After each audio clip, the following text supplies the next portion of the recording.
सब लोग घर पर होंगे, सुरक्षित होंगे, ठीक है। लास्ट टाइम हमने डिस्कस किया था क्या? लास्ट टाइम हमने डिस्कस किया था बाइनोमियल नोमेनक्लेचर। क्या डिस्कस किया था? बाइनोमियल नोमेनक्लेचर डिस्कस किया था लास्ट टाइम, जिसमें हमने ये देखा था कि हम किसी ऑर्गेनिज्म का साइंटिफिक नेमिंग कैसे करते हैं, और ये भी देखा था कि साइंटिफिक नेमिंग क्यों जरूरी है ना, ताकि आपके होल ऑफ द वर्ल्ड यानी पूरे पृथ्वी के ऊपर जो भी जीव है उसको पता चल सके, यानी जो इंसान है उसको ये पता चल सके कि उस स्पीसीज का नाम ये है, ठीक है। चलो आज हम पढ़ने वाले हैं टैक्सोनॉमिकल कैटेगरीज के बारे में। देखो बेटे, टैक्सोनॉमिकल कैटेगरी, टैक्सो हमने पढ़ा था, याद करो, टैक्सोस वर्ड से आया था, लॉ के तहत क्या करना, अरेंज करना किसी को, वो हमने टैक्सोनॉमी पढ़ी थी। लेकिन अब यहाँ टैक्सोनॉमिकल कैटेगरीज की बात कर रहे हैं, यानी हम उस लॉ के अंदर, अब देखो लॉ का क्या होता है, बहुत सारे सेक्शंस होते हैं, जैसे आपने देखा आईपीसी की धारा ये होगी, आईपीसी की धारा वो, तो उसी प्रकार से आपका यहाँ पे भी सेक्शन है, और उस सेक्शन को हम यहाँ पे रैंक या आपका क्या बोलते हैं, स्टेप बोलते हैं। क्या बोलते हैं? रैंक या स्टेप बोलते हैं। क्या बोलते हैं बेटा? रैंक या स्टेप बोलते हैं, ठीक। अब हम बात करने वाले हैं, देखो टैक्सोनॉमिकल कैटेगरीज में हमने अभी पढ़ा कि हम स्टेप वाइज, यानी टैक्सोनॉमिकल कैटेगरीज जो है वो एक रैंक को डिनोट करती है। किसको डिनोट करती है? एक रैंक को या एक स्टेप को डिनोट करती है, ठीक है। तो अभी हमारे पास कितने टैक्सोनॉमिकल कैटेगरीज है? 7 टैक्सोनॉमिकल कैटेगरीज है। कितनी टैक्सोनॉमिकल कैटेगरीज है? 7 कैटेगरीज है, ठीक है। अब देखो इन्हीं टैक्सोनॉमिकल कैटेगरीज का एक सीरियल वाइज में क्या होना, डिवाइड होना, दैट इज कॉल्ड एज आपका टैक्सोनॉमिकल हिरार्की। अब बोले भैया टैक्सोनॉमिकल हिरार्की क्या होती है? देखो टैक्सोनॉमिकल हिरार्की का मतलब होता है स्टेप वाइज किसी चीज का क्या होना, अरेंज होना। यानी स्टेप वाइज अगर कोई चीज अरेंज है लॉ के तहत, ठीक है, उसको हम बोलेंगे क्या, टैक्सोनॉमिकल हिरार्की बोलेंगे। क्या बोलेंगे? टैक्सोनॉमिकल हिरार्की बोलेंगे, ठीक है। आगे बढ़ते हैं। अब हम यहाँ पे देखो, हम पहली टैक्सोनॉमिकल, अगर हमने अभी पढ़ा कि 7 टैक्सोनॉमिकल कैटेगरीज है। कितनी कैटेगरीज हैं? 7 टैक्सोनॉमिकल कैटेगरीज हैं। उनमें पहली कैटेगरी कौन है आपकी? किंगडम। दूसरी क्या है? Phylum, division. अब बोलोगे भैया फाइलम और डिवीजन दो दो अलग क्यों लिखा है? देखो बेटा, फाइलम जो होता है ना, फाइलम वो आपका प्लांट के लिए होता है। किसके लिए होता है? प्लांट के लिए। और फाइलम आपका होता है एनिमल के लिए, ठीक है। फाइलम होता है एनिमल के लिए और डिवीजन होता है आपके प्लांट के लिए। ये बात याद रखना कि फाइलम हम सिर्फ एनिमल्स को डिनोट करने के लिए करेंगे, लेकिन डिवीजन हम किसको, प्लांट्स को डिनोट करने के लिए कहेंगे, ठीक है। आगे बढ़ते हैं। क्लास, ठीक है, फिर उनकी कोई क्लास होगी। आपकी क्लास नहीं, 11th-12th वाली क्लास नहीं है, ठीक है। यहाँ पे क्लास का मतलब ये बायोलॉजिकल क्लास है, ठीक है। अभी इसको भी हम पढ़ेंगे, लेकिन वैसी है जैसे हमारी क्लास होती है, ठीक है। उसके अंदर भी कुछ आपके प्यूपल रहते हैं, हम उन प्यूपल्स को हम ग्रुप मान सकते हैं, ठीक। आगे बात करते हैं, ऑर्डर है, ठीक है, फिर फैमिली है, फिर यहाँ पे हम जीनस है ना, ऑर्डर का नाम सुनते हैं, हाँ 2 समोसे ले आना, ठीक है। ऐसा नहीं है, वेटर वाला सीन नहीं है। चलो, तो फैमिली, फिर आता है आपका जीनस, और फिर आता है स्पीसीज, ठीक है। तो ये आपका टैक्सोनॉमिकल कैटेगरीज है। अब देखो बेटा, मुद्दे की बात करते हैं। देखो बेटा, टैक्सोनॉमिकल कैटेगरीज का बेसिक यूनिट क्या होता है? आपसे पूछेगा कि what is the basic unit of taxonomical categories, तो आप बोलेंगे भैया बेसिक यूनिट क्या होगी? तो याद रखना, स्पीसीज, आपका जो स्पीसीज है, it is the basic unit of taxonomical category. ये आपको नोट्स में नहीं मिलेगा, ठीक है, ये आपको नोट्स में नहीं मिलेगा, ठीक। तो यहाँ पे टैक्सोनॉमिकल कैटेगरीज की बात करें तो उसकी बेसिक यूनिट, यानी बेसिक यूनिट कौन है? आपकी स्पीसीज। तो species is the basic unit of taxonomical category. अब देखो, हम बेसिक यूनिट किसे कहते हैं? कि जहां पे डिवीजन खत्म हो जाए, जहां पे डिवीजन होना खत्म हो जाए। अब हम अगर टैक्सोनॉमिकल कैटेगरीज की डिवीजन देखते हैं इस अकॉर्डिंगली, मान लो ये कोई किंगडम को डिनोट करता है, ये किसी किंगडम को, ये किसी फाइलम को डिनोट करता है, ये किसी मान लो आपका किसको डिनोट करता है? आपकी क्लास को डिनोट करता है, ये किसी मान लो आपके ऑर्डर को डिनोट करता है, ये फैमिली को, और ये स्पीसीज को, सॉरी ये जीनस को, और ये स्पीसीज को, सॉरी यहाँ पे थोड़ा सा ज्यादा बन गया, तो स्पीसीज को। अब बताओ, तो यही, यानी अब यहाँ पे आगे किसी का डिवीजन है, यानी स्पीसीज के अंदर भी हम क्या किसी को क्लासिफाई कर सकते हैं बायोलॉजिकली? नहीं कर सकते। लेकिन आप तो बोले भैया हम तो कर सकते हैं, एक में मेल कर सकते हैं, एक में फीमेल कर सकते हैं, एक में काला कर सकते हैं, एक में गोरा कर सकते हैं, एक में मिडल कर सकते हैं, ठीक है। ऐसा नहीं है, हम बायोलॉजिकल क्लासिफिकेशन पढ़ रहे हैं जो आपका ऑल ओवर वर्ल्ड में जानने लायक हो, ठीक है। यहाँ पे हम ऐसा कुछ भी नहीं करेंगे, ठीक है। चलो, तो यहाँ पे हम बात कर रहे हैं कि स्पीसीज का फर्दर डिवीजन नहीं है, इसीलिए आपका जो स्पीसीज है, यानी 7th रैंक, जो आपकी सबसे स्मॉलेस्ट रैंक है, वो आपकी कौन है? स्पीसीज है, ठीक है, ठीक। अब अब देखो कहीं कई कई बार क्या होता है, आपसे क्वेश्चन बड़ा ही सिंपल सा पूछता है कि भैया एक ऐसे चार्ट दे देगा आपको और बोलेगा यहाँ नीचे से ऊपर जाएंगे तो कैरेक्टरिस्टिक सिमिलैरिटी क्या होगी, घटेगी या बढ़ेगी। जाहिर सी बात है ऊपर जाएंगे तो घटेगी। नंबर ऑफ सिमिलर कैरेक्टर ऊपर जाने पे क्या होगा, घटेगा। और नंबर ऑफ डिसिमिलर कैरेक्टर ऊपर जाने पे क्या होगा, बढ़ेगा। ये चीज याद रखना बेटा, ये नोट्स में आपको शायद नहीं लिखा है लेकिन आप इसको ऐड कर लीजिएगा। अगर आपका कहीं है ना ऊपर होता है ना, ऊपर तो थोड़ी सी जगह होती है वहां पे आप ऐड कर लीजिए, ठीक है। हमने अभी पढ़ा टेक्सोनॉमिकल कैटेगरी जो है वो किसी एक रैंक को डिनोट करती है और इन्हीं रैंक का स्टेप वाइज अरेंजमेंट हम टेक्सोनॉमिकल हियरार्की कहते हैं। फिर हमने पढ़ा कि किंगडम, अब देखो फाइलम एनिमल्स के लिए होता है, डिवीजन आपका प्लांट्स के लिए होता है, ये पढ़ा हमने। फिर हमने पढ़ा कि आपका ईच जो जितनी भी कैटेगरी है ये क्या होते हैं, एक पर्टिकुलर डिवीजन को डिनोट करते हैं। क्या करते हैं ये, पर्टिकुलर डिवीजन को डिनोट करते हैं। फिर हमने ये देखा कि आपके इस टैक्सोनॉमिकल कैटेगरीज में बेसिक यूनिट क्या है, आपकी स्पीसीज है। स्पीसीज जो है वो बेसिक यूनिट है, ठीक। नेक्स्ट हमने पढ़ा, अब देखो क्या होता है, अब देखो ये बड़ा ही सिंपल सा पिरामिड, इसको पिरामिडल मेथड कहते हैं। अगर किसी को समझाना हो तो ये पिरामिडल, अगर कोई चीज स्टेप वाइज में है और उसको समझाना हो तो ये पिरामिडल मेथड सबसे ज्यादा अच्छा आसान होता है और समझने लायक होता है, ठीक है। तो ये आपका पिरामिडल मेथड, तो ये आपका क्या हो रहा है, यानी एक तरीके का स्टेप, यानी मान लो ये पहली सीढ़ी, दूसरी सीढ़ी, तीसरी सीढ़ी, चार, यानी ये स्टेप ही तो है ना। सीढ़ी को क्या बोलते हैं, स्टेप ही तो बोलते हैं ना, जीना जो होता है। चल तो ये चीज था, ठीक है। अब आगे बात करते हैं। अब हमने पढ़ा taxonomical category 7 sir taxonomical category. अब हम इनको क्या करने वाले हैं, एक एक करके हम इन्हें एक एक करके स्टडी करने वाले हैं, ठीक है। चलो एक एक करके स्टडी करते हैं इनका। नीचे से स्टार्ट करते हैं ना, स्पीसीज से स्टार्ट करते हैं, है ना, बेसिक यूनिट से स्टार्ट करते हैं। चलो स्पीसीज की बात करते हैं। अब देखो स्पीसीज को हम डिफाइन करेंगे, कैसे करेंगे, क्या होता है species are the basic unit of taxonomical category. पहले तो ये बोलेंगे, उसके बाद बोलेंगे कि individual in a particular species is a similar to each other in the reference to, किसमें, देखो यानी कहने का मतलब है अगर मेरी स्पीसीज है, मैं ह्यूमन यानी सेपियंस स्पीसीज से बिलोंग करता हूँ, तो जैसा मैं रहूंगा वैसे आप भी तो होंगे ना। मतलब मेरे भी अगर 2 हाथ है, 2 पैर है और एक हेड है और एक बॉडी छोटी सी है ना, क्या तो वो सारी चीजें क्या होगी आपकी बॉडी के अंदर भी होगी कि नहीं होगी ना। चलो ये चीज हो गई। और यानी मैंने आपको जनरल कैरेक्टरिस्टिक की बात की, यानी हमारा जो मॉर्फोलॉजी होगा वो क्या होगा, सिमिलर होगा। मॉर्फोलॉजी मैंने बताया था लास्ट टाइम क्या होता है, मॉर्फोलॉजी वो कैरेक्टरिस्टिक्स होते हैं जो आप देख कर ही, जो आप ऑब्जर्व करके ही बता दें, उसको हम क्या बोलते हैं, मॉर्फोलॉजी बोलते हैं। क्या बोलते हैं बेटा, मॉर्फोलॉजी बोलते हैं, ठीक। आगे बात करते हैं कि और क्या होता है इसमें, मॉर्फोलॉजिकल कैरेक्टर हो गया। अब बोलो भैया क्या पता, मतलब क्या बोलते हैं, हाथ पैर और हेड जो आपका बंदर का भी होता है, हम उससे कैसे डिनोट करेंगे। देखो बेटा फिर ऑर्गन्स की बात आ जाती है, किसकी बात आता है, यानी एनाटॉमिकली। अब देखो मॉर्फोलॉजिकली प्लस एनाटॉमिकली, यानी मेरा इंटरनल स्ट्रक्चर जो होगा वही इंटरनल स्ट्रक्चर आपका भी होगा, ठीक है। यानी जो इंटरनल स्ट्रक्चर मेरा होगा वही इंटरनल स्ट्रक्चर आपका होगा। जैसे मेरे पास लीवर होगी, किडनी होगा, है ना, किडनी गुर्दे बोलते हैं हिंदी में, चलो लीवर होगा, किडनी होगा, इंटेस्टाइन होगा, स्टमक होगा, ये सारी चीजें आपके अंदर भी होंगी, ठीक है। और स्ट्रक्चर उनका क्या होगा, सिमिलर होगा हमारा। लेकिन अब देखो डिफरेंस क्या होगा, जेनेटिकली डिसिमिलर होते हैं। क्या होते हैं, जेनेटिकली डिसिमिलर होते हैं, ठीक है। यानी स्पीसीज की बात करें तो कॉम्प्लेक्स ऑर्गेनिज्म में डिसिमिलर होते हैं, ठीक है, मतलब सभी में डिसिमिलर होते हैं, सभी कॉम्प्लेक्स ऑर्गेनिज्म, ठीक है, डिसिमिलर होते हैं। चलो स्पीसीज के अंदर हमारा जेनेटिक ही मटेरियल क्या होगा, डिसिमिलर होगा। बाकी सारे कैरेक्टरिस्टिक, चाहे हम उसके आपके बायोलॉजिकल कंपोनेंट्स की बात कर लें, चाहे एनाटॉमी की बात कर लें, चाहे हम आपके केमिस्ट्री बायोकेमिस्ट्री की बात कर लें, और हम किसकी बात कर सकते हैं, और हम अपने मॉर्फोलॉजी की बात कर सकते हैं, ये क्या होंगे, सारे ही सिमिलर होंगे, ठीक है। आगे बात करते हैं हम। अब देखो कैसे मैं बताऊंगा कि अब मैं कैसे बताऊंगा डिफरेंस कैसा है। देखो अगर आपने 2 स्पीसीज में डिफरेंस करना हो, बहुत ही इजी है ना, बहुत इजी। कैसे कि भैया ये क्या होंगे, एकदम आपका मॉर्फोलॉजिकल कैरेक्टर से ही क्या होंगे, डिसिमिलर हो। 2 स्पीसीज के बीच में डिफरेंस कर रहा हूं मैं, क्या कर रहा हूं, 2 स्पीसीज के बीच में डिफरेंस कर रहा हूं मैं।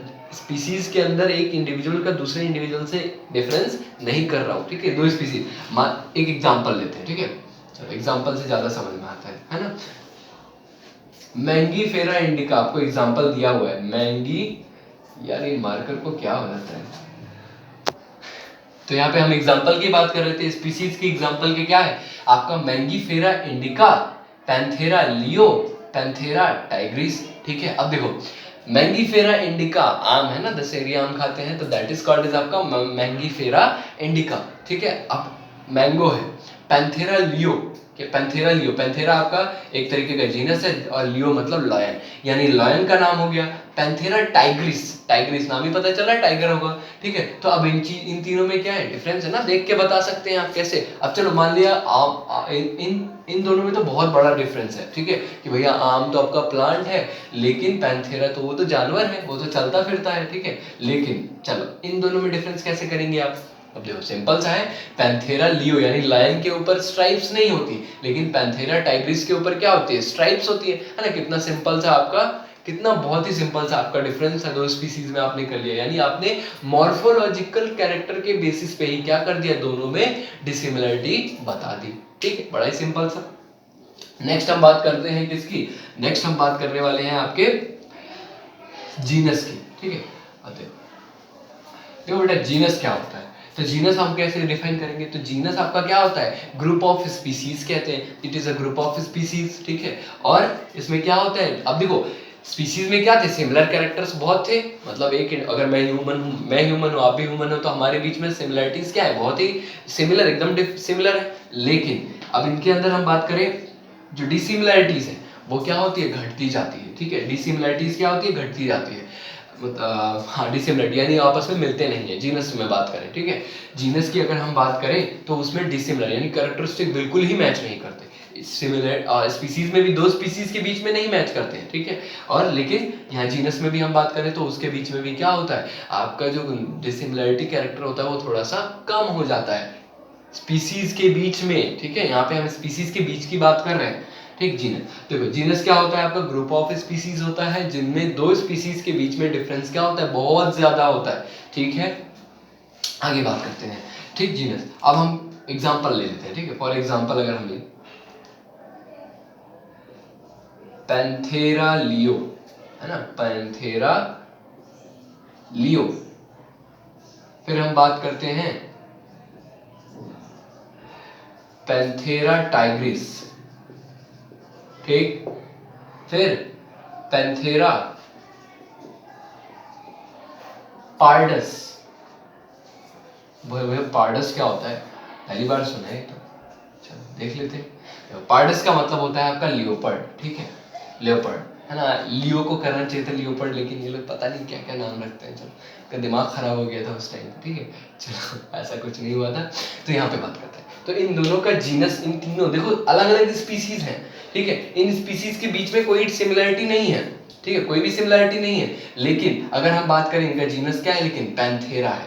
ठीक है, क्या है इनका जीनस, पैंथेरा। ठीक है, ऐसे ही पैंथेरा, पैंथेरा है, पैंथर को बोलते हैं ना, एक ब्लैक पैंथर, आपने ब्लैक पैंथर है ना मूवी आई थी, तो उसमें जो पैंथर होता है उसका पैंथेरा पैंथेरा होता है। ठीक है, उसके लिए। ठीक, तो यहाँ पे हम बात करने वाले हैं कि हम जो पैंथेरा यानी ये आपका किसको डिनोट कर रहा है, ये आपका डिनोट कर रहा है आपके जीनस को। ठीक है, एग्जाम्पल याद रखना, पहले आप बताएंगे जीनस क्या होता है, आप ग्रुप ऑफ क्या होता है, स्पीसीज होता है। ठीक है, फिर उसके बताएंगे कि आप क्या होता है इन पैंथेरा यानी स्पीसीज के बीच में क्या होता है, बहुत ज्यादा डिसिमिलरिटीज होती हैं। आगे बात करते हैं फैमिली की, बात करते हैं किसकी बात करते हैं, फैमिली की बात करते हैं। ठीक है, चलो नेक्स्ट फैमिली की बात कर रहे हैं। तो फैमिली क्या कॉम्प्राइज करता है, फैमिली हमारा कॉम्प्राइज करता है group of genus, it comprises group of genus and the similarity is increase between the dissimilarities increase between the genus. ठीक है, तो जीनस के बीच में क्या होता है, डिसिमिलरिटीज इंक्रीज हो जाती है। ठीक, आगे बात करते हैं, इसका भी एग्जांपल देखते हैं। देखो बेटा, ये छोटे छोटे डेफिनेशन जो है इनका कभी पेपर में तो जिक्र नहीं होता है, कभी कभी हो जाता है, टेक्सोनॉमिकल कैटेगरीज के बारे में बताओ। बाकी आपको सिंपल सा डेफिनेशन अगर याद रखना है तो इट इज आप देखो फैमिली है तो वो इसका ग्रुप होगा, जीनस का ऑर्डर है वो फैमिलीज का ग्रुप होगा। तो ये आप एक लाइन में लिखा गया, लेकिन इसके क्या इंपॉर्टेंट है, एग्जाम्पल्स इंपॉर्टेंट है। क्या इंपॉर्टेंट है, एग्जाम्पल्स आपको याद रखना है। ठीक है, कि आपको फैमिली का भी इंपॉर्टेंट, जैसे फैमिली का अगर मैं आपको बताऊं तो फैमिली में अगर मैं जैसे आपको, चलो आपका ले लेते हैं, फैमिली में ब्रिंजल, ठीक है, ब्रिंजल, ब्रिंजल और आपका पोटैटो, पोटैटो, ये दोनों ही आपका सेम फैमिली से बिलोंग करते हैं जिसका नाम है सोलेनेसी। क्या? सोलेनेसी, ठीक है, सोलेनेसी। जैसे ब्रिंजल और आपका पोटैटो ये क्या है, दोनों ही आपका सोलेनेसी फैमिली से। याद रखना जब भी फैमिली का नाम आता है, ठीक है, इनका नाम, पोटैटो का नाम क्या था? सोलेनम ट्यूबरोसम, सोलेनम ट्यूबरोसम, यही तो नाम था। अब देखो यहाँ पे सोलेन, ये वाला वर्ड तो यहाँ से लिया गया। अब देखो याद रखना जनरली फैमिली के बीच में क्या होता है, फैमिली के एंड में, फैमिली के एंड में क्या लगाया जाता है? ए सी ई ए ई, ठीक है, क्या लगाया जाता है? ए सी ई ए ई। तो आप ये जान जाएंगे क्या है आपका, आपका फैमिली, ठीक है, फैमिली हो गया। आगे बात करते हैं, आगे बात करते हैं, फैमिली हो गया। ऑर्डर की बात करते हैं, क्या बात करते हैं? ऑर्डर की। देखो ऑर्डर क्या होता है ना, ऑर्डर 4 प्लेट समोसा है, 4 plate samosa, 4 plate Maggi, chow mein है, ऐसा कुछ नहीं है। चलो तो ऑर्डर की बात करते हैं। ऑर्डर में आपका क्या होगा, जैसे कि एग्जांपल के तौर पे आपका बताऊं, सोलेनेसी फैमिली अभी हमने बात की ना, सोलेनेसी फैमिली, ठीक है, किसकी बात की? सोलेनेसी फैमिली की बात की। और फिर आपकी सोलेनेसी फैमिली और ध्रुव, सोलेनेसी और कन्वुल्वनेसी, ठीक है, कन्वुल्वनेसी, ठीक है, ये दोनों आपकी फैमिलीज जो है, ये दोनों फैमिलीज जो है, ये दोनों फैमिलीज आपका एक ऑर्डर से बिलोंग करती है जिसका नाम है पॉलिनोमियल्स, ठीक है, पॉलिनोमियल्स। ये आपका ऑर्डर है प्लांट का, ठीक है, प्लांट का एग्जांपल हो गया। ऐसे ही आप एनिमल का एग्जांपल दे सकते हैं, ठीक है, जैसे कि आपका फैमिली कौन कौन सी, कैनिडे और फैलिडे, वो आपका एक कॉमन ऑर्डर से बिलोंग करती हैं। जैसे कि ऑर्डर उसका क्या है? कार्निवोरा। कार्निवोरा मतलब, कार्निवोरा मतलब जो मांसाहारी होते हैं, ठीक है, कार्निवोरा मतलब जो मांसाहारी है, और इन्हीं के अंदर दोनों ही फैमिली आती है, कौन सी? फैलिडे। फैलिडे देखो क्या होता है, फैलिडे आपका फैमिली ऑफ कैट भी कहा जाता है, ठीक है, फैमिली ऑफ कैट। कभी कभी क्वेश्चन ऐसा भी पूछ सकता है कि what is the family of cat, तो वहां पे आपको फैलिडे टिक करना होगा, ठीक है। और कैनिडे, देखो कैनिडे, अब आपको कैनिडे, कैनिडे से कुछ याद आ रहा है? अपने दांतों के नाम पढ़े, जब आप टीथ के नाम पढ़ते हैं तो कैनाइन नाम का एक दांत आता है, क्या आता है? कैनाइन, ये वाला आता है, ये वाले दोनों दांत, that is called as canine. अब ये कैनाइन क्या होते हैं? बड़े होते हैं डॉग्स की फैमिली के अंदर, कैट्स की फैमिली के भी अंदर बड़े होते हैं, लेकिन डॉग्स में क्या होते हैं? बड़े होते हैं, बहुत ज्यादा ही बड़े होते हैं, ठीक है, तो कैनिडे, ठीक। चलो तो ये आपका एक तरीके का ऑर्डर हो गया। अब ठीक है, आपको एग्जांपल याद रखना है, एक एक एग्जांपल के ऊपर क्वेश्चन पूछे जाते हैं, ठीक है, नीट में भी, आपके एनसीईआरटी और क्या बोलते हैं आपके अदर एंट्रेंस एग्जाम्स में भी, ठीक है। बाकी आप एनसीईआरटी से जब आपका क्वेश्चन आता है तो उस क्वेश्चन में आपसे इनके बारे में पूछ लेगा, तो आप उनको एक एक एग्जांपल बोलेगा, विद इन एग्जांपल डिफाइन या explain the taxonomical category with the example, ठीक है। अच्छा, अब हम बात करने वाले हैं क्लास की। तो देखो बेटा क्लास, अब देखो क्लास, क्लास हमारा क्या होता है? मेजर ग्रुप हो गया है ना, थोड़ा सा और बड़ा ग्रुप हो गया, ठीक है, यानी सबसे छोटा ग्रुप आपका जीनस था, फिर उससे बड़ा ग्रुप फैमिली, फिर उससे बड़ा ग्रुप ऑर्डर, फिर उससे भी बड़ा ग्रुप आपका क्या हुआ? क्लास। जैसे कि हम एग्जांपल के तौर पे बात करें तो क्लास की अगर हम बात करते हैं, इसके अंदर क्या आपका, जैसे कि मैमेलिया क्लास के अंदर, मैमेलिया एक क्लास है ना, 9th में भी पढ़ा होगा आपने, मैमेलिया एक क्लास है। इस क्लास के अंदर आपके क्या क्या, आपके बहुत सारे ग्रुप आते हैं, जैसे कि एनसीईआरटी में आपका दिया हुआ है कार्निवोरा, कार्निवोरा और आपके प्राइमेटा। अब बोले हुए प्राइमेटा कौन होते हैं? याद रखना बेटा, जिनके अंदर मेंस्ट्रुअल साइकिल होती है ना, पढ़ के आए हैं अभी 10th में, जिनके अंदर मेंस्ट्रुअल साइकिल होती है उनको हम प्राइमेटा बोलते हैं, ठीक है। जैसे कि आपका गिब्बन, ठीक है, गिब्बन होते हैं ना, गिब्बन, गोरिल्ला, है ना, ह्यूमन, ठीक है, ये सब के अंदर क्या होता है? आपका मेंस्ट्रुअल साइकिल होता है। और कार्निवोरा यानी जो आपका मांस खाने वाले जीव, ठीक है, तो मांस खाने वाले, ठीक है, तो यहाँ पे हमने बात किया मेंस्ट्रुअल साइकिल यानी गिब्बन, गोरिल्ला और आपका ह्यूमन किसके अंदर आते हैं? प्राइमेटा के अंदर, ठीक है। मैं आपको ये 12th में भी बताऊंगा, अभी जब आप 12th में आएंगे तब भी आप ये चीज़ पढ़ेंगे कि मेंस्ट्रुअल साइकिल और ऊस्ट्रस साइकिल, जिनको हम नॉन प्राइमेट्स बोलते हैं, वो भी चीज़ें होती है, ठीक है। ऊस्ट्रस साइकिल भी होती है। तो यहाँ पे हम कार्निवोरा की बात की और प्राइमेटा की बात की, तो वो किसके अंदर, सेम क्लास के अंदर आते हैं, मैमल्स के अंदर आते हैं, जिसको हम मैमेलिया बोलते हैं, ठीक है। अब मैमल्स क्या होते हैं? जिनके पास मेमोरी ग्लैंड हो, ठीक है, तो उनको हम बोलते हैं क्या? मैमल्स, ठीक। आगे बढ़ते हैं नेक्स्ट टॉपिक, नेक्स्ट कैटेगरी पे बढ़ते हैं, आपका फाइलम। अब देखो फाइलम क्या होता है, फिर से phylum it's comprises of the class, और इसका आपका क्या बोलते हैं? फाइलम। लेकिन एनिमल्स के लिए क्लास, सॉरी एनिमल्स के लिए फाइलम, और डिवीजन किसके लिए? प्लांट्स के लिए, ठीक है। तो एक एग्जांपल लेते हैं हम एनिमल्स का, जैसे कि आपका कौन कौन एनिमल्स का अगर हम एग्जांपल लें तो आपका कौन? रेप्टाइल्स, है ना, उससे पैसे पाइसेस, फिशेस बोलते हैं जिसको पाइसेस, PI, ठीक है। थोड़ा क्या करें बेटा, अभी हमें ये छोटा सा बोर्ड है, मार्कर भी काम नहीं कर रहा है, इंक भी नहीं है ना। रेप्टाइल्स, फिर आपके एम्फीबियंस,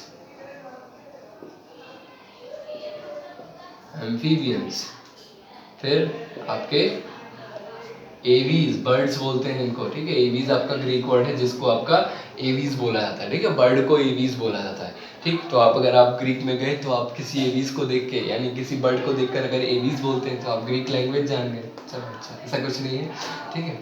एम्फीबियंस, उसके बाद आपके मैमल्स, ठीक है। ये सभी किसके अंदर आते हैं? मैमल्स, ये सभी आते हैं आपके कॉर्डेट्स के अंदर। अभी बोलोगे कॉर्डेट्स क्या होता है? कॉर्डेट्स जिनके पास रीढ़ की हड्डी होती है, क्या होती है? जिनको हम बोलते हैं, ये आपके वर्टिब्रल कॉलम होती है ना, ये आपका पहले, ठीक है, गिल स्लिट्स में होती है, ठीक है, छोटे छोटे होते हैं, जिनको हम नोटोकॉर्ड बोलते हैं, ठीक है। पहले नोटोकॉर्ड की फॉर्म में होते हैं, जब हम मैच्योर होते हैं तो ये आपका कार्टिलेजिनस बोन की फॉर्म में कन्वर्ट हो जाता है, ठीक है। तो कॉर्डेट्स हम उनको बोलते हैं जिनके अंदर आपका नोटोकॉर्ड नाम की चीज प्रेजेंट होती है, ठीक है। पढ़ेंगे अभी 4th चैप्टर आएगा तो उसमें नोटोकॉर्ड क्या होता है वो भी हम पढ़ेंगे, ठीक है। आगे बात करते हैं, आगे हम पढ़ते हैं आपका किंगडम की तरफ। तो भैया पढ़ते हैं अपने किंगडम की तरफ। देखो बेटा, किंगडम यानी राज्य, किंगडम की बात करें तो किंगडम आपका क्या हो गया? जैसे आपका 5 किंगडम होता है ना, तो किंगडम के अंदर आपके जैसे प्लांटा, एनिमलिया, ठीक है, तो वो सारी चीजें आपका किंगडम में आ गई। तो उसका आप एग्जांपल बहुत बेहतरीन तरीके से दे सकते, ठीक है, आप दे दीजिएगा बाकी, ठीक है। ये चीज समझ में आई होगी, इसमें कुछ समझने लायक नहीं था, बस आपको ये जानना था कि स्पीसीज क्या होती है। बाकी आपको एग्जाम्पल याद रखना बेटा, एग्जाम्पल इंपॉर्टेंट है, बहुत ज्यादा ही इंपॉर्टेंट है, क्योंकि एग्जाम्पल अगर याद रहे तो आपको एंट्रेंस में भी बहुत ज्यादा मदद मिलेगी, ठीक है। आगे बढ़ते हैं, नेक्स्ट हम बात करते हैं, थोड़ा पॉज कर, चलो बेटा नेक्स्ट टॉपिक पे आते हैं। नेक्स्ट टॉपिक हमारा क्या है? Taxonomical add. हमने अभी टेक्सोनॉमिकल कैटेगरीज खत्म किया, अब टेक्सोनॉमिकल एड्स। देखो यहाँ पे AIDS का क्या मतलब है? यहाँ पे वो बीमारी का नाम नहीं है, एड्स का मतलब, ठीक है। यहाँ पे AIDS का मतलब है कि ऐसी चीजें जो किसी काम में हेल्प करती हो, ठीक है। जैसे अगर मैं फार्मेसी में हूँ तो फार्मास्यूटिकल एड होता है, ठीक है, यानी जो दवाएं बनाने के लिए जो चीजें यूज किया जाते हैं, that is called as pharmaceutical aid. लेकिन यहाँ पे टेक्सोनॉमी यानी आपकी किसी लॉ के तहत अरेंजमेंट के लिए जो हेल्प में जो चीजें आती हैं उनको हम क्या बोलते हैं? टेक्सोनॉमिकल एड बोलते हैं, ठीक। अब जैसे इसमें टेक्सोनॉमिकल एड, तो टेक्सोनॉमिकल एड का मतलब क्या हुआ कि ऐसी चीजें जो आपका क्लासिफिकेशन में या जो किसी प्लांट या किसी भी ऑर्गेनिज्म की स्टडी करने के लिए जो डाटा हमें चाहिए वो हमें कहाँ से मिलेगा? टेक्सोनॉमिकल एड से मिलेगा, ठीक है। एनसीईआरटी में कितने आपके टेक्सोनॉमिकल एड मेंशन किए हुए हैं? 5। कितने? 5। जैसे कि पहला आता है आपका हर्बेरियम, दूसरा आता है बोटेनिकल गार्डन, तीसरा आता है म्यूजियम, और चौथा आता है आपका जूलॉजिकल पार्क्स, ठीक, और पांचवा आपका की, ठीक। अब देखो हर्बेरियम की बात करते हैं। देखो हर्बेरियम, हर मतलब क्या होता है? प्लांट्स। ये जनरली किसके लिए होता है? प्लांट्स के लिए, ठीक है। तो हर्बेरियम क्या होता है? इसके अंदर, हर्बेरियम के अंदर अंतर्गत आपका ड्राइड, कॉम्प्रेस्ड, प्रिजर्व्ड ये आपका स्पेसिमेंस रखे होते हैं, ठीक है। पहले क्या करेंगे? उनको कटिंग करेंगे, कटिंग करने के बाद उनको क्या करेंगे? थोड़ा ब्लॉटिंग मतलब थोड़ा सुखाएंगे, फिर उसके बाद हम उसको क्या करेंगे? ड्राइड यानी एक कंप्रेसर होता है, उसको उसके अंदर एक शीट पर, जिसको हम बोलते हैं हर्बेरियम शीट्स। इंपॉर्टेंट है हर्बेरियम शीट, क्यों इंपॉर्टेंट है बताता हूँ। लेकिन हम हर्बेरियम शीट में क्या होता है? प्रेस करके उसको प्रिजर्व कर देते हैं और उसमें ग्लू लगा के उसे अच्छे से चिपका देते हैं, ठीक। लेकिन अब देखो यहाँ पे मैंने बात की हर्बेरियम शीट की। देखो बेटा नीट में मेरे पेपर में तो मेरे से यही पूछा था कि what is the size of a general herbarium sheet, ठीक है। तो आपका जनरल हर्बेरियम शीट की साइज होती है वो कितनी होती है 20 इंटू 43 सेंटीमीटर, ठीक है। 20 इंटू आपका 43 सेंटीमीटर आपकी क्या होती है जनरल साइज होती है किसकी, एक सॉरी आपका 20 में 30 इंटू आपका 43 सेंटीमीटर, मुझे ये डाटा आपका याद अभी नहीं था, ठीक है। तो ये आपका इतनी सेंटीमीटर की आपकी क्या होती है एक नॉर्मल हर्बेरियम शीट होती है, ठीक है। ये इसकी लेंथ और ब्रेथ है, ठीक है, याद रखना बेटा ये चीज को। अब देखो क्या होता है एक टिपिकल हर्बेरियम शीट में, यहाँ तो मान लो XYZ प्लांट होगा, ठीक है, इतने हिस्से में। उसके बाद क्या होता है यहाँ पे एक छोटा सा कॉलम होता है, इस छोटे से कॉलम में आप नेम, कलेक्टर का नेम, डेट और क्या बोलते हैं स्पीसीज का नाम, बाकी सारी डिटेल्स क्या होती है मेंशन्ड होती है, ठीक है। ये चीज़ें शीट पे जो शीट होती है उसके अंदर, ठीक, ये चीज़ याद रखिएगा, ठीक। तो आपका जो हर्बेरियम होता है वो क्या होता है यहाँ पे आपका जो dried compressed preserved plant specimens रखे जाते हैं, किसके अंदर हर्बेरियम के अंदर, ठीक है। अब भैया बोलोगे हमारे आसपास कौन सा हर्बेरियम है, ठीक है, तो भैया याद रखो इंडिया में आपका कौन सा, इंडिया में आपका कोलकाता में है, ठीक है, नेशनल बोटेनिकल गार्डन करके है आपका कोलकाता के अंदर, ठीक है, जिसको हम बोलते हैं सॉरी कोलकाता के अंदर आपका सेंट्रल नेशनल हर्बेरियम है, कौन सा है सेंट्रल नेशनल हर्बेरियम करके है, ठीक है, कोलकाता के अंदर शिवपुर में स्थित है। इनको हम इंडियन बोटेनिकल गार्डन भी बोलते हैं, तो ये बोटेनिकल गार्डन में भी आपका एग्जाम्पल रहेगा, ठीक है। हर्बेरियम क्या होता है जहाँ पे हम जो आपका dried compressed preserve plant specimens रखते हैं, ठीक है।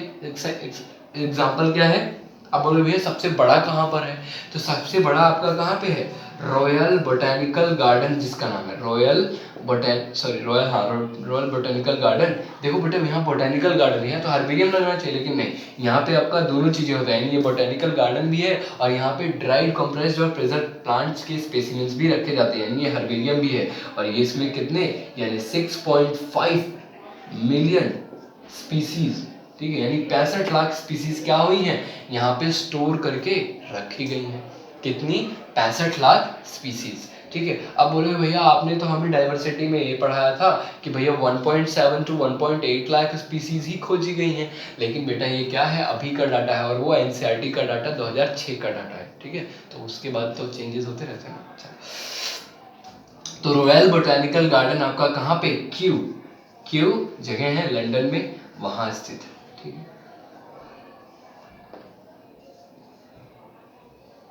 क्यू इंग्लैंड में, ठीक है, सॉरी क्यू इंग्लैंड, वहां पे आपका क्या है रॉयल बोटेनिकल गार्डन है, ठीक। आगे बात करते हैं, रॉयल बोटेनिकल गार्डन हो गया, फिर तो ये लार्जेस्ट है, देखो ये लार्जेस्ट बोटेनिकल गार्डन भी है और ये लार्जेस्ट हर्बेरियम भी है, याद रखना ये बात।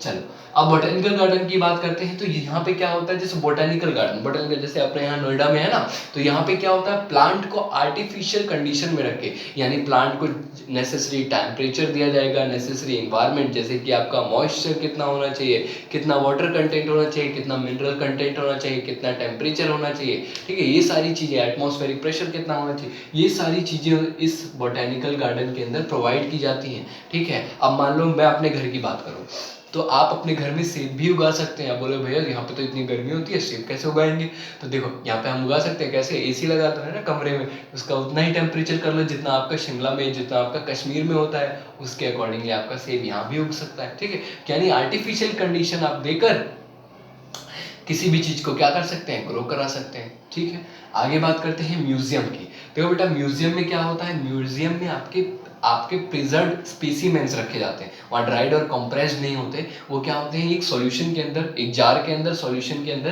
प्रिजर्व रखे होते हैं, ठीक है। जैसे कि अगर आप साइंस म्यूजियम में गए हो तो वहाँ पे एक बेबी आपका प्रिजर्व रखा गया है, ठीक है, अगर देख गए होंगे देखा होगा कभी, ठीक है, तो वहाँ पे ऐसा चीजें हैं, ठीक है, बहुत सारे जानवर भी रखे गए होंगे, ठीक है।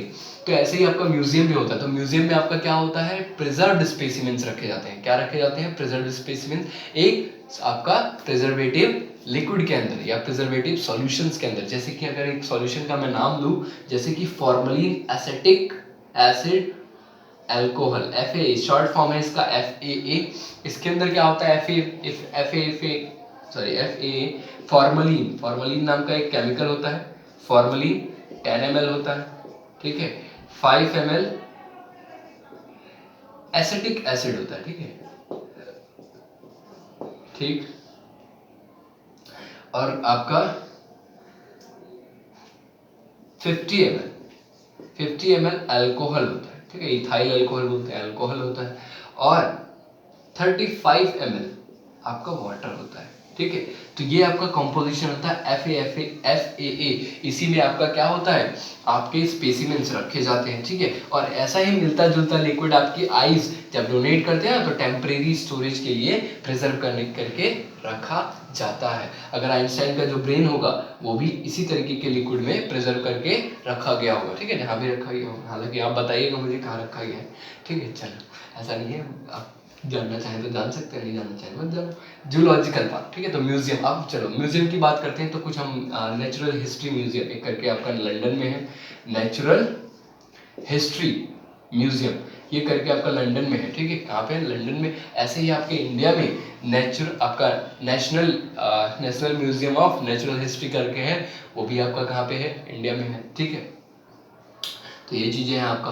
अब बात करते हैं जूलॉजिकल पार्क। देखो एग्जाम्पल इनके भी याद रखना है आपको, मैंने नोट्स में एग्जाम्पल दे रखे हैं, वो चीज आप याद करिए। नोट्स पढ़ना है ऐसा नहीं है नोट्स नहीं पढ़ेंगे। और अब चैप्टर ये आज खत्म होने वाला है, तो अब आपको कल क्या मिलेगा, टेस्ट सीरीज मिलेगा, ठीक है बेटा। क्या मिलेगा, टेस्ट सीरीज। और आप मुझे टेस्ट करके देंगे, गूगल क्लासरूम करके एक ऐप है, उसमें आपके लिए मैं एक टेस्ट सीरीज छोटी सी बनाऊंगा। अभी आज देखूंगा, आज अगर बन जाता है तो आज बनाऊंगा, नहीं तो कल बना के आपको परसों आपको टेस्ट भी हो सकता है, पर हो सकता नहीं, होगा, ठीक है। चलो, तो यहाँ पे जूलॉजिकल पार्क की बात करते हैं। जैसे अभी देखो यहाँ पे तो हमने प्लांट्स की बात की कि प्लांट्स को आर्टिफिशियल कंडीशन में रखा जाता है। अब बोलोगे भैया जूलॉजिकल पार्क में भी क्या होगा, तो जूलॉजिकल पार्क में भी क्या होता है आपका, आर्टिफिशियल कंडीशन में रखा जाता है। जूलॉजिकल पार्क में भी आर्टिफिशियल कंडीशन में। तो जूलॉजिकल पार्क की बात करें तो जूलॉजिकल पार्क में क्या होता है, जूलॉजिकल पार्क में हम एनिमल्स को आर्टिफिशियल कंडीशन देके उनको वहां पे क्या करते हैं, लाइव करवाते हैं। देखो बेटा इससे फायदा क्या होगा हमें। अब बोले भैया इससे क्या फायदा होगा, हम आर्टिफिशियल इतना पैसा लगा रहे हैं, हम जंगल में जाके ना उनकी स्टडी कर ले। लेकिन देखो अब यहाँ पे क्या होगा, जैसे कि ये जूलॉजिकल पार्क किसके लिए होते हैं, इंस्टीट्यूट्स के लिए होते हैं, एजुकेशनल इंस्टीट्यूट्स के लिए, ताकि वहाँ पे बच्चे जाएं खुद ऑब्जर्व करें। लेकिन हम चिड़ियाघर में क्या देखने जाते हैं, हम चिड़ियाघर में देखने जाते हैं कि भैया शेर है या नहीं है, और वहाँ पे एक डाटा लिखा होता है, अगर आपने देखा होगा उसमें उसकी पूरी हिस्ट्री लिखी होती है, ठीक है, कहाँ से लाया गया है, कहाँ से क्या है। लेकिन आप लोग क्या देखने जाते हैं ना, आप लोग तो कुछ और ही देखने जाते हैं। चलो, तो यहाँ पे आप देखने जाते हैं क्या, जानवर ही देखने जाते हैं कि क्या क्या चीजें हैं। आप जानते हैं उनके कॉमन नेम जानते हैं, कभी बायोलॉजिकल नेम जानने की कोशिश की है, काहे करेंगे, हमें बायोलॉजी लेनी कब थी, ये तो अभी दिमाग घर वाले बोल रहे हैं ले ली इसलिए, ठीक है। ऐसा नहीं है, आप अगर जू जाइए तो वहाँ पे एटलीस्ट आप कम से कम अगर एक बार जाते हैं या 2 बार जाते हैं तो एटलीस्ट 10-10 करके याद करके आइए ना, तो आपको भी फायदा रहेगा कि हाँ मुझे बायोलॉजी के बारे में कुछ तो नॉलेज है। उसका बायोलॉजिकल, अगर आप मान लो कभी फॉरेन गए तो आपको, मान लो आपने बायो छोड़ दिया, आपने कोई और सेक्शन ज्वाइन कर लिया और आप फॉरेन गए, तो वहाँ पे आपसे पूछ लिया गया बायोलॉजिकल या किसी इंटरव्यू में, पता है इंटरव्यू में ये नाम पूछ लेते हैं, ठीक है, बहुत सारे इंटरव्यू में। चलो यहाँ पे हम वो बात नहीं करते, लेकिन हाँ याद रखना नेक्स्ट टाइम आप जू में जाना तो आप एनिमल्स के नाम याद करेंगे, ठीक है। अब बोले भाई पूरा मजा खराब हो जाएगा ना, फैमिली वालों के साथ एंजॉय करने जाते हैं, वहाँ पे भी आप काम दे रहे हैं, ऐसा नहीं है, ठीक है। चलिए जूलॉजिकल पार्क की बात करते हैं। तो यहाँ पे हम क्या करते हैं, एनिमल्स को आर्टिफिशियल कंडीशन यानी फूड प्रोवाइड करते हैं, नेसेसरी उनको वाटर रिक्वायरमेंट पूरी करते हैं, उनको नेसेसरी टेम्परेचर दिया जाता है, ठीक है, प्रॉपर तरीके से उनकी केयरिंग होती है। लेकिन अब बोला भैया दिल्ली वाले में तो होती नहीं है, क्या मतलब हद है, कुछ भी ऐसे ही पानी गंदा सड़ा होता है और ऐसे ही जीव होते हैं, तो क्या करें, हमारे यहाँ भी ऐसा ही है, ठीक है। चलेगा जब तक चलेगा, देखते हैं। आप लोग जाइए ना, आप लोग बनिए क्या है ना, विधायक, फिर आप लोग ठीक करिए, प्रधानमंत्री बनिए। चलो, तो यहाँ पे हम जूलॉजिकल पार्क की बात करें तो जूलॉजिकल पार्क में क्या होता है कि जूलॉजिकल पार्क में आर्टिफिशियल कंडीशन हम एनिमल्स को प्रोवाइड करते हैं, ताकि हम उनके, अब ऐसा क्यों करते हैं, ताकि हम उनके हैबिटेट्स के बारे में, उनके फूड हैबिट्स के बारे में पढ़ सकें, ठीक है। ये एजुकेशनल इंस्टीट्यूट्स के लिए होता है, ये भी एजुकेशनल इंस्टीट्यूट के लिए होता है, ये भी एजुकेशनल इंस्टीट्यूट के लिए होता है, ये भी एजुकेशनल इंस्टीट्यूट के लिए होता है। और याद रखना इन सब की नॉलेज ये आपके आसपास कितने हैं ये आप पता करिए, इवन आप जो नर्सरीज होती हैं उनको भी पता करिए, ठीक है। आप कभी अगर मौका मिले तो जाइए, ठीक है। हम वैसे कोशिश करेंगे इस साल 11th और 12th को, ठीक है, ले जाने की, कहाँ, बोटेनिकल गार्डन, कौन से, आपके नोएडा वाले, कोशिश करेंगे। अगर चले जाएंगे ना किसी से सोर्स वोर्स लगा के तो अच्छा रहेगा हमारे लिए भी, ठीक है। हम लास्ट टाइम 11 वालों जो 12th में अभी आए हैं बच्चे उनको बोला था, लेकिन ये आपका लॉकडाउन वॉकडाउन का सीज़न चल गया, ठीक है, तो इससे थोड़ा दिक्कत हो गया। चल अब यहाँ पे हम बात कर रहे हैं की तो सॉरी, तो जूलॉजिकल पार्क पढ़ लिया। देखो सबसे बड़ा जूलॉजिकल पार्क इंडिया में हम बात करते हैं नेशनल जूलॉजिकल सेंटर या पार्क है जो आपका दिल्ली में है, ठीक है। ऐसे ही आपका लखनऊ जू करके है, ठीक है, और ऐसे ही आपका कोलकाता में भी है, ठीक है, अलीपुर जूलॉजिकल पार्क करके है, ठीक है, ऐसा है। तो ये सारी चीज़ें। अब बात करते हैं की। देखो बेटा की पता है क्या होता है? की बहुत ही सिंपल सी चीज़ है। की मतलब होता है कि informative note. It is an informative note which describe one species reference to another. मतलब कहने का ये है कि एक स्पीशीज का डाटा हमें लिखा होगा और उसके अल्टरनेट में ही इधर दूसरी स्पीशीज का डाटा लिखा होगा, उसमें से हमें एक को सही करना है, एक को गलत करना है, ठीक है। तो ये आपका क्या होता है? एक तरीके का थ्योरेटिकल नोट होता है जिसके अंतर्गत हम क्या होते हैं, दो स्पीशीज को कंपेयर करते हैं, ठीक है। ये होता है आपका की, ठीक है। ये आपकी बुक होती है, जनरली एक तरीके की बुक होती है जिसमें दो कैरेक्टरिस्टिक्स को क्या होते हैं, आपका कंपेयर किया होता है, दो स्पीशीज के कैरेक्टरिस्टिक का, यही होती है की। और इसी को टीचर क्या करते हैं, बहुत सारा घुमाते फिराते हैं, ठीक है। तो ये सारी चीजें, और एक हर की में जो स्टेटमेंट, यानी एक की मान लो एक आपका पेज है, उस पेज के अंदर आपका ये इधर जो भी स्टेटमेंट लिखी हुई है, उन स्टेटमेंट्स को हम लीड बोलते हैं। क्या बोलते हैं? Lead. Each statement written in the key is called as lead statement, LEAD, ठीक है, लीड, ठीक है। लीड होता है गाइड करने वाला, वो स्टेटमेंट होती है, ठीक है। तो ये चीजें थी आपका क्या, यानी आपका यहाँ पे फर्स्ट चैप्टर की समाप्ति होते हुए, और आप लोग घर पर रहें, सुरक्षित रहें। और बेटा इसके आपको असाइनमेंट भी मिलेंगे, ठीक है। आज नहीं, आज तो नहीं, नोट्स आपको मिल गए हैं, आज आपको नोट्स और आपको असाइनमेंट्स आपको कल दे दिए जाए, ठीक है। धन्यवाद बेटा।